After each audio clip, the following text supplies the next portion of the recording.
Bonjour à tous et à toutes, je suis Nathalie Farrugia, bienvenue sur la chaîne de podcast de Copenteam. Copenteam, la plateforme qui performe le collectif en entreprise. J'ai abordé lors des 3 précédents épisodes une partie de mon expérience en entreprise. Cette semaine, je vous explique la naissance de mon concept Copenteam et comment cette solution innovante pour un mieux vivre ensemble fonctionne. Début 2016, après avoir atteint les limites de l'organisation dans laquelle j'étais salariée, j'ai pris du recul. J'ai lu beaucoup d'ouvrages en philosophie politique, en management, en sociologie et en neurosciences. 3 auteurs ont été déterminants dans mon éveil, dans ma compréhension des comportements humains en général, en entreprise et dans notre société. Le premier, c'est Boris Cyrulnik, neuropsychiatre renommé qui a développé en France le concept de résilience. La résilience se définit comme la capacité à surmonter des chocs traumatiques, à renaître de ses souffrances, à rebondir. Je pense à des livres tels qu'Un merveilleux malheur, Sauve-toi, la vie t'appelle, ou Les âmes blessées.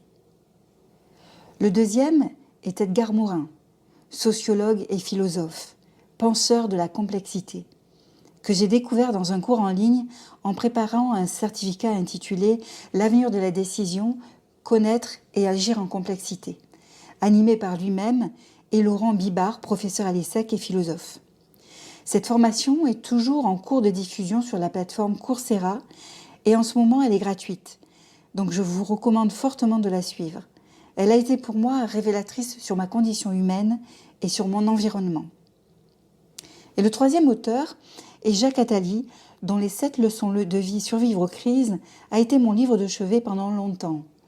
En 200 pages, il nous suggère des stratégies permettant à chacun de nous de chercher des ouvertures dans l'infortune, de se faufiler entre les difficultés à venir, sans s'en remettre à d'autres pour survivre. Ainsi, des économistes, sociologues, psychiatres éminents se penchaient sur la complexité des organisations, les relations humaines et le mal-être au travail. Humaniser, c'est donner du respect, de la reconnaissance, de l'autonomie, permettre la créativité.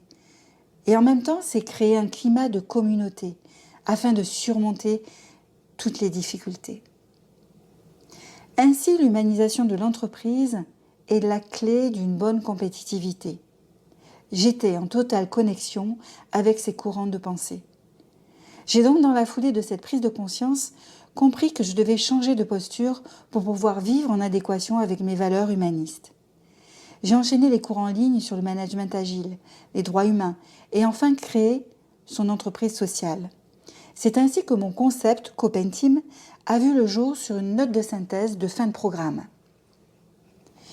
Puis j'ai participé en novembre 2016 à un premier hackathon sur Paris qui a duré 2 jours.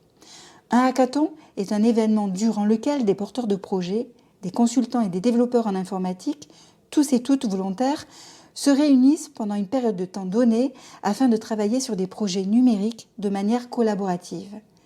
C'est une très belle expérience d'intelligence collective qui a accéléré mon envie de me lancer dans l'entrepreneuriat.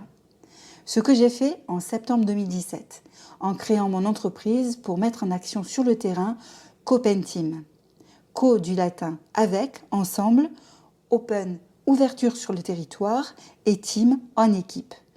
Une solution innovante qui relie l'entreprise, ses salariés et son environnement local. Mais Copenteam, c'est quoi ? C'est un outil et un accompagnement. C'est un outil de pilotage quotidien à destination des dirigeants, responsables RH, managers, via une plateforme.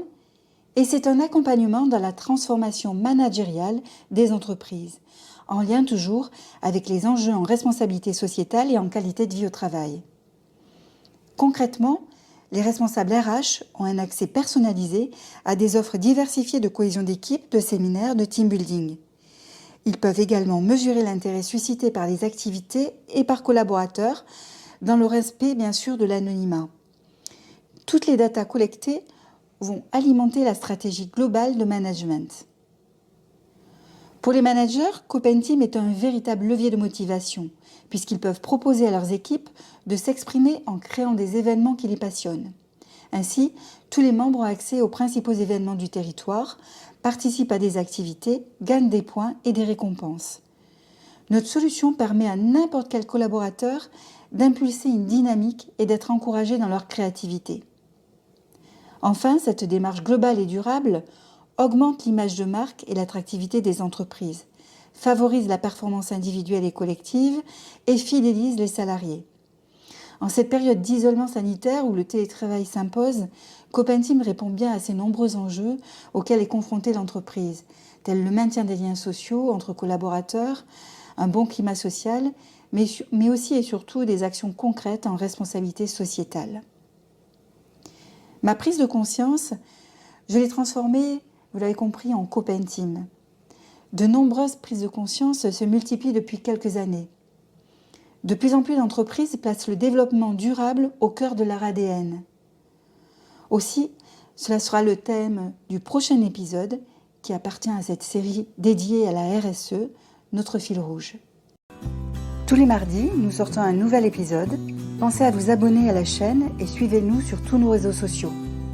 Si le concept vous intéresse, contactez-nous sur partenaires@copenteam.fr. Prenez soin de vous et à bientôt.